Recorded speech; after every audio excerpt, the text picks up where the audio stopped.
ರಾಜ್ಯ ಸರ್ಕಾರ ಮಂಡಿಸಲಿರುವ ಮಾರ್ಚ್ ಬಜೆಟ್ನಲ್ಲಿ ಯುವಜನತೆಗೆ ಉದ್ಯೋಗ ಅವಕಾಶಗಳನ್ನು ಹೆಚ್ಚಿಸುವುದಕ್ಕೆ ಹಾಗೂ ಖಾಲಿ ಇರುವ ಸರ್ಕಾರಿ ಹುದ್ದೆಗಳನ್ನು ತಕ್ಷಣ ಭರ್ತಿ ಮಾಡುವುದಕ್ಕೆ ಆದ್ಯತೆ ನೀಡಬೇಕು ಎಂದು ದಲಿತ ಸೇನೆ ಜಿಲ್ಲಾ ಹಾಗೂ ತಾಲೂಕಾ ಸಮಿತಿ ಒತ್ತಾಯಿಸಿದೆ.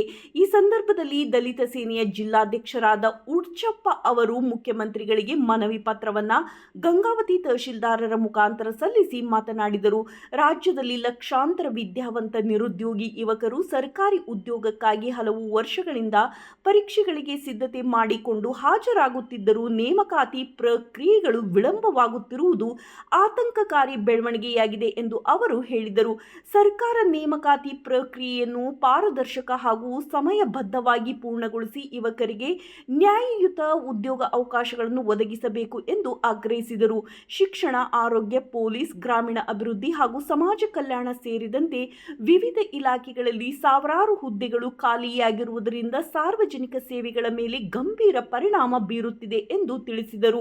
ಆದ್ದರಿಂದ ರಾಜ್ಯ ಬಜೆಟ್ನಲ್ಲಿ ಖಾಲಿ ಇರುವ ಎಲ್ಲ ಹುದ್ದೆಗಳನ್ನು ತಕ್ಷಣ ಭರ್ತಿ ಮಾಡುವುದರ ಜೊತೆಗೆ ಹೊಸ ಹುದ್ದೆಗಳನ್ನು ಸೃಷ್ಟಿಸಿ ನೇಮಕಾತಿ ಪ್ರಕ್ರಿಯೆಯನ್ನು ವೇಗಗೊಳಿಸಬೇಕು ಎಂದು ಮನವಿ ಪತ್ರದಲ್ಲಿ ಒತ್ತಾಯಿಸಲಾಗಿದೆ. ಈ ಸಂದರ್ಭದಲ್ಲಿ ಜಿಲ್ಲಾ ಉಪಾಧ್ಯಕ್ಷ ಮಂಜುನಾಥ್ ಜಿ, ಜಿಲ್ಲಾ ಪ್ರಧಾನ ಕಾರ್ಯದರ್ಶಿ ಮೌಲಾಸಾಬ್ ನದಾಫ್, ತಾಲೂಕಾ ಅಧ್ಯಕ್ಷ ಮೌಲಾಲಿ ಕೆ, ತಾಲೂಕಾ ಉಪಾಧ್ಯಕ್ಷ ರಾಜ್ ಸಾಬ್ ನದಾಫ್, ತಾಲೂಕಾ ಪ್ರಧಾನ ಕಾರ್ಯದರ್ಶಿ ಹಸನ್ ಅಲಿ, ಕಾರ್ಮಿಕರ ಉಪಾಧ್ಯಕ್ಷ ದುರ್ಗಪ್ಪ, ತಾಲೂಕಾ ಸಂಘಟನಾ ಕಾರ್ಯದರ್ಶಿ ಮರಿಲಿಂಗಪ್ಪ, ಕಾರ್ಯಕಾರಿಣಿ ಸದಸ್ಯರಾದ ಸಕ್ಕರ್ ಸಾಬ್ ಹಾಗೂ ಹೊನ್ನೂರ್ ಸಾಬ್ ಸೇರಿದಂತೆ ಹಲವು ಪದಾಧಿಕಾರಿಗಳು ಉಪಸ್ಥಿತರಿದ್ದರು. ವರದಿ ಕೇಶವ. ಮೊದಲನೇದಾಗಿ ಜೈ ಭೀಮ್.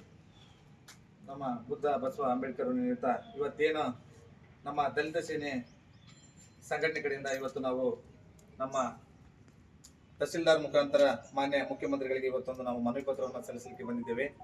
ವಿಷಯ ಏನಪ್ಪಾ ಅಂತಂದ್ರೆ, ಮುಂಬರುವ 6ನೇ ತಾರೀಕಿನಲ್ಲಿ ರಾಜ್ಯದ ಬಜೆಟ್ನಲ್ಲಿ ಇಂದು ರಾಜ್ಯಾದ್ಯಂತ ಮತ್ತು ನಮ್ಮ ಜಿಲ್ಲೆಯಾದ್ಯಂತ ಅನೇಕ ನಿರುದ್ಯೋಗ ಯುವಕರು ಇವತ್ತು ಲಕ್ಷಾನುಗಟ್ಟಲೆ ಜನ ಇವತ್ತು ನಿರುದ್ಯೋಗಿಗಳಾಗಿ ಕುಂತಿದ್ದಾರೆ. ಆದ ಕಾರಣ ಮಾನ್ಯ ಮುಖ್ಯಮಂತ್ರಿಗಳಲ್ಲಿ ವಿನಂತಿಸಿಕೊಳ್ಳುವುದೇನಪ್ಪ ಅಂತಂದ್ರೆ, ಈ ಟೋಟಲ್ ನಮ್ಮ ರಾಜ್ಯದಲ್ಲಿ 2,50,000ಕ್ಕೂ ಹೆಚ್ಚು ಹುದ್ದೆಗಳು ಖಾಲಿ ಇವೆ. ಹಾಗಾಗಿ ನಮ್ಮ ವಿದ್ಯಾವಂತ ನಿರುದ್ಯೋಗ ಯುವಕರು ಇಂದು ಬಹಳ ಚಿಂತೆಗೀಡಾದಂಥ ಪರಿಸ್ಥಿತಿಗಳು ಇಂದು ನಮ್ಮ ರಾಜ್ಯದಲ್ಲಿ ಮತ್ತು ನಮ್ಮ ಜಿಲ್ಲೆಯಾದ್ಯಂತ ಕಾಣ್ತಾ ಇದೆ. ಆದ ಕಾರಣ ಈ ಒಂದು 6ನೇ ತಾರೀಕಿಗೆ ಈ ಒಂದು ರಾಜ್ಯ ಸರ್ಕಾರದ ಬಜೆಟ್ ಮಂಡನೆ ನಮ್ಮ ಮಾನ್ಯ ಮುಖ್ಯಮಂತ್ರಿಗಳಾಗಿರ್ತಕ್ಕಂಥ ಸಿದ್ದರಾಮಯ್ಯ ಸರ್ ಅವರು ಈ ಬಜೆಟ್ ಮಂಡನೆಯನ್ನ ಮಾಡ್ತಾ ಇದ್ದಾರೆ. ಇದು ಅವರ ತಮ್ಮ ವೈಯಕ್ತಿಕ 17ನೇ ಬಜೆಟ್. ಅವರಿಗೂ ಕೂಡ ನಮ್ಮ ದಲಿತ ಸಂಘಟನೆ ಕಡೆಯಿಂದ ಅವರಿಗೆ ಹೃತ್ಪೂರ್ವಕ ಧನ್ಯವಾದಗಳನ್ನು ತಿಳಿಸ್ತೇವೆ. ನಾವು ಇವತ್ತು ಏನಪ್ಪಾ ಅಂತಂದ್ರ, ನಾವು ಈ ಮನವಿ ಪತ್ರವನ್ನ ಸಲ್ಲಿಸಲಿಕ್ಕೆ ಕಾರಣ ಮುಖ್ಯವಾಗಿ ಉದ್ಯೋಗದಲ್ಲಿ ನಮ್ಮ ರಾಜ್ಯ ಈಗ ಬಹಳ ಹಿಂದುಳಿದಿದೆ. ಯಾಕಂದ್ರೆ ಮೊನ್ನೆ ನಮ್ಮ ಧಾರವಾಡ ಜಿಲ್ಲೆಯಲ್ಲಿ ಅನೇಕ ವಿದ್ಯಾವಂತ ವಿದ್ಯಾರ್ಥಿಗಳು ಒಂದು ದೊಡ್ಡ ಮಟ್ಟದಲ್ಲಿ ಧರಣಿಯನ್ನು ನಡೆಸಿದರು. ಹಂಗಾಗಿ ಇಂದು ಏನಾದರೂ ಇತ್ತಪ್ಪ ಅಂತಂದ್ರ ನಮ್ಮ ಯುವಕರ ಪಾಲಿಗೆ ಇದು ಒಂದು ಕರಾಳವಾದಂತಹ ದಿನಗಳು ಇಲ್ಲಿ ನಮ್ಮನ್ನ ಕಾಡ್ತಾ ಇವೆ. ಹಂಗಾಗಿ ರಾಜ್ಯ ಸರ್ಕಾರ ಇದನ್ನೊಂದು ಗಮನದಲ್ಲಿ ಇಟ್ಟುಕೊಂಡು ಪ್ರತಿಯೊಂದು ಕ್ಷೇತ್ರದಲ್ಲಿಯೂ ಸಮಾಜ ಕಲ್ಯಾಣ ಇಲಾಖೆ ಆಗಲಿ, ಶಿಕ್ಷಣ ಇಲಾಖೆ ಆಗಲಿ, ಮತ್ತು ವೈದ್ಯಕೀಯ ಇಲಾಖೆ ಆಗಲಿ, ಪ್ರತಿಯೊಂದು ಇಲಾಖೆಗಳಲ್ಲಿಯೂ ಕೂಡ ಬಹಳಷ್ಟು ಹುದ್ದೆಗಳು ಖಾಲಿ ಇವೆ. ಹಂಗಾಗಿ ಇದನ್ನ ಮಾನ್ಯ ಮುಖ್ಯಮಂತ್ರಿಗಳು ಗಮನದಲ್ಲಿಟ್ಟುಕೊಂಡು ಈ ಬರ್ತಕ್ಕಂಥ 6ನೇ ತಾರೀಕಿನ ಬಜೆಟ್ನಲ್ಲಿ ನಮ್ಮ ರಾಜ್ಯಾದ್ಯಂತ ಮತ್ತು ಜಿಲ್ಲೆಯಾದ್ಯಂತ ನಮ್ಮ ನಿರುದ್ಯೋಗ ವಿದ್ಯಾವಂತರಿಗೆ ಒಂದು ದೊಡ್ಡ ಅವಕಾಶವನ್ನ ಮಾಡಿಕೊಟ್ಟು ಉದ್ಯೋಗಗಳನ್ನ ಭರ್ತಿ ಮಾಡಬೇಕು. ಯಾಕಂದ್ರ ಇವತ್ತಿನ ಸ್ಥಿತಿ ನೋಡಿದಪ್ಪ ಅಂದ್ರ ನಮ್ಮ ವಿದ್ಯಾವಂತ ಯುವಕರ ಸ್ಥಿತಿ ಇವತ್ತು ದಾರುಣವಾಗಿದೆ. ಹಂಗಾಗಿ ನಾವು ಮಾನ್ಯ ಮುಖ್ಯಮಂತ್ರಿಗಳಲ್ಲಿ ನಮ್ಮ ದಲಿತ ಸೇನೆಯ ರಾಜ್ಯಾಧ್ಯಕ್ಷರಾಗಿರ್ತಕ್ಕಂಥ ಹನುಮಂತ ಜಿ ಯಳಸಂಗಿ ಸರ್ ಅವರ ಆದೇಶದ ಮೇರೆಗೆ ಇವತ್ತೇನು ನಾವು ಇದೊಂದು ಮನವಿ ಪತ್ರವನ್ನು ನಮ್ಮ ತಹಸೀಲ್ದಾರ್ ಸರ್ ಮುಖಾಂತರ ಇವತ್ತು ಮುಖ್ಯಮಂತ್ರಿಗಳಿಗೆ ನಾವು ಸಲ್ಲಿಸ್ತಾ ಇದ್ದೇವೆ.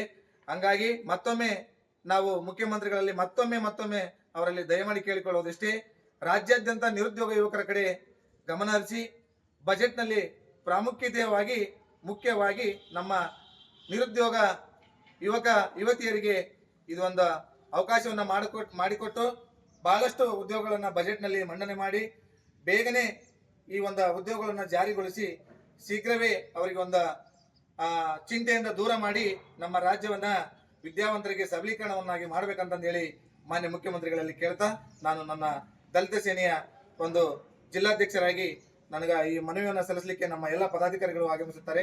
ಅವ್ರಿಗೂ ಕೂಡ ನಾನು ಧನ್ಯವಾದಗಳನ್ನು ತಿಳಿಸ್ತಾ ಈಗ ನಾವು ಮನವಿ ಪತ್ರವನ್ನು ನಮ್ಮ ತಹಸೀಲ್ದಾರ್ ಸರ್ ಅವರಿಗೆ ನೀಡ್ತೇವೆ. ಸನ್ಮಾನ್ಯ ಶ್ರೀ ಮುಖ್ಯಮಂತ್ರಿಗಳು ಕರ್ನಾಟಕ ಸರ್ಕಾರ ವಿಧಾನಸೌಧ ಬೆಂಗಳೂರು. ಮನವಿ ಪತ್ರ ಏನಂದ್ರೆ, ಮಾನ್ಯ ತಾಲೂಕು ದಂಡಾಧಿಕಾರಿಗಳು ತಹಸೀಲ್ದಾರರು ಕಾರ್ಯಾಲಯ ಗಂಗಾವತಿಯವರ ಮುಖಾಂತರ ವಿಷಯ ಏನಂದ್ರೆ, ಸರ್ಕಾರದ ವತಿಯಿಂದ ಮುಂದೆ ನಡೆಯುವ ಮಾರ್ಚ್ ಬಜೆಟ್ನಲ್ಲಿ ಯುವಜನತೆಗೆ ಉದ್ಯೋಗಗಳು ನೀಡಲು ಆದ್ಯತೆ ನೀಡಬೇಕೆಂಬ ದಲಿತ ಸೇನೆಯ ಮುಖ್ಯ ಒತ್ತಾಯವಾಗಿದೆ. ಮೇಲ್ಕಾಣಿಸಿದ ವಿಷಯಕ್ಕೆ ಸಂಬಂಧಿಸಿದಂತೆ ದಲಿತ ಸೇನೆ ಜಿಲ್ಲಾ ಹಾಗೂ ತಾಲೂಕಿನ ಸಮಿತಿ ವತಿಯಿಂದ ತಮ್ಮಲ್ಲಿ ಒತ್ತಾಯಿಸುವುದೇನೆಂದರೆ, ರಾಜ್ಯದ ಲಕ್ಷಾಂತರ ವಿದ್ಯಾವಂತ ನಿರುದ್ಯೋಗಿ ಯುವಕರ ಭವಿಷ್ಯವನ್ನು ಗಮನದಲ್ಲಿಟ್ಟುಕೊಂಡು ಕರ್ನಾಟಕ ಸರ್ಕಾರ ರಾಜ್ಯ ಬಜೆಟ್ನಲ್ಲಿ ಉದ್ಯೋಗ ಸೃಷ್ಟಿ ಮತ್ತು ಖಾಲಿ ಇರುವ ಸರ್ಕಾರಿ ಉದ್ಯೋಗಗಳ ಭರ್ತಿಗೆ ಆದ್ಯತೆ ನೀಡಬೇಕೆಂದು ದಲಿತ ಸೇನೆಯ ಪದಾಧಿಕಾರಿಗಳು ಆಗ್ರಹಿಸಿದರು. ರಾಜ್ಯದಲ್ಲಿ ಕೊಪ್ಪಳ ಜಿಲ್ಲೆಯ ಹಲವು ವರ್ಷಗಳಿಂದ ಯುವಕರು ಸರ್ಕಾರಿ ಉದ್ಯೋಗಕ್ಕಾಗಿ ಸಿದ್ಧತೆ ಮಾಡಿಕೊಂಡು ಪರೀಕ್ಷೆಗಳಿಗೆ ಹಾಜರಾಗುತ್ತಿದ್ದರೂ ನೇಮಕಾತಿ ಪ್ರಕ್ರಿಯೆಗಳು ವಿಳಂಬವಾಗುತ್ತಿವೆ. ಆತಂಕಕಾರಿ ಬೆಳವಣಿಗೆಯಾಗಿದೆ. ಸರ್ಕಾರದ ನೇಮಕಾತಿ ಪ್ರಕ್ರಿಯೆ ಪಾರದರ್ಶಕವಾಗಿ ಹಾಗೂ ಸಮಯಬದ್ಧವಾಗಿ ಪೂರ್ಣಗೊಳಿಸಿ ಯುವಕರಿಗೆ ನ್ಯಾಯಯುತ ಉದ್ಯೋಗಾವಕಾಶಗಳನ್ನು ಒದಗಿಸಬೇಕು. ರಾಜ್ಯದ ಶಿಕ್ಷಣ, ಆರೋಗ್ಯ, ಪೊಲೀಸ್, ಗ್ರಾಮೀಣಾಭಿವೃದ್ಧಿ, ಸಮಾಜ ಕಲ್ಯಾಣ ಇಲಾಖೆ ಸೇರಿದಂತೆ ವಿವಿಧ ಇಲಾಖೆಗಳಲ್ಲಿ ಸಾವಿರಾರು ಹುದ್ದೆಗಳು ಖಾಲಿಯಾಗಿ ಉಳಿದಿದ್ದು, ಇದರಿಂದ ಸಾರ್ವಜನಿಕ ಸೇವೆಗಳ ಮೇಲೆ ಗಂಭೀರ ಪರಿಣಾಮ ಬೀರುತ್ತಿದೆ. ಈ ಹಿನ್ನೆಲೆಯಲ್ಲಿ ರಾಜ್ಯ ಬಜೆಟ್ನಲ್ಲಿ ಖಾಲಿ ಇರುವ ಎಲ್ಲ ಹುದ್ದೆಗಳನ್ನು ತಕ್ಷಣ ಭರ್ತಿ ಮಾಡುವುದರ ಜೊತೆಗೆ ಹೊಸ ಹುದ್ದೆಗಳನ್ನು ಸೃಷ್ಟಿಸಿ ನೇಮಕಾತಿ ಪ್ರಕ್ರಿಯೆಯನ್ನು ವೇಗಗೊಳಿಸುವಂತೆ ಮುಖ್ಯಮಂತ್ರಿಗಳಿಗೆ ಮಾನ್ಯ ತಹಸೀಲ್ದಾರ್ ಗಂಗಾವತಿಯವರ ಮೂಲಕ ಮನವಿ ಮಾಡಿಕೊಳ್ಳುತ್ತಿದ್ದೇನೆ. ತಾಲೂಕು ದಲಿತ ಸೇನೆ ಅಧ್ಯಕ್ಷ ಮೌಲಾಲಿ. ಸಂಘಟನೆಯವರು ನೀಡಿದ ಸನ್ಮಾನ್ಯ ಮುಖ್ಯಮಂತ್ರಿಗಳಿಗೆ ತಮ್ಮ ಮನವಿ ಪತ್ರವನ್ನು ಹಿಂದೆ ಮಾನ್ಯ ಜಿಲ್ಲಾಧಿಕಾರಿಗಳ ಮುಖಾಂತರ ಸರ್ಕಾರಕ್ಕೆ ರವಾನಿಸಲಾಗುವುದು ಈ ಮೂಲಕ.